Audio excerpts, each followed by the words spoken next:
Hey, welcome to the New Testament in 1 year. We're in day 257 and we're starting a new book here, Galatians. And just as a little bit of a backdrop to this letter, Paul's writing a letter to a group of people in an area called Galatia, which was a Roman province in a place called Asia Minor, which today would be somewhere around Turkey. And he's really writing in the context of a kind of divide really between Jewish believers and Gentile believers, so those who aren't from a Jewish tradition. And kind of traditional assumptions are being challenged, and God's plan for salvation for everyone is really disrupting that the kind of traditions for what some people believed it was to have a relationship with God. And I think that's a challenge I know for myself straight away. Often I kind of think of, like, well, why is God showing them grace, or kind of thinking people should be more like me, but actually God's plans, God's grace is so much bigger than my mindset sometimes, and it's really amazing to kind of be reminded of that.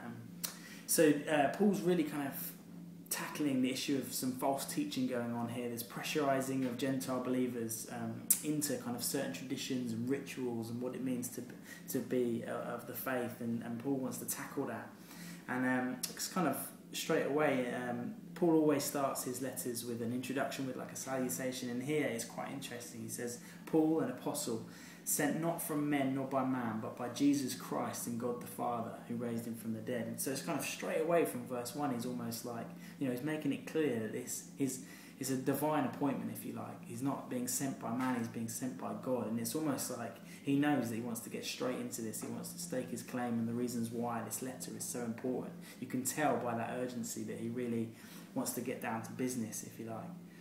And then in verse 6, real challenge to these people says, I'm astonished that you are so quickly deserting the one who called you to live in the grace of Christ and are turning to a different gospel.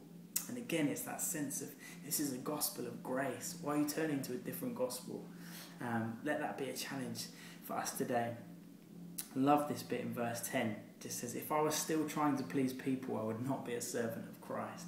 And that really speaks to me. I think so often I want to be a people pleaser. I want to kind of impress those around me. I want to seek affirmation, get my identity from other people. But actually, Paul's just laying out, is that if I wanted to be a people pleaser, this would not be my job choice. This would not be, I'd choose a different career path. But actually, first and foremost is God. First and foremost is living for Him. And I think that's still so valid for us today to take on. And then after that, he kind of goes into, he tells his testimony again, really. He tells about how, he used to hate Christians, he used to be really zealous and persecute them, and then he just talks about God meeting him, reaching out to him in His grace. Because God had a bigger plan and a bigger purpose for his life, to spread the gospel to Gentiles all over the world. And just that sense, again, as we've seen previously, the power of testimony. We all have a story to tell. We all have a story of Jesus transforming us and working in our lives. And so not to be afraid to share something of that story with others. Have a great day. I'll see you soon.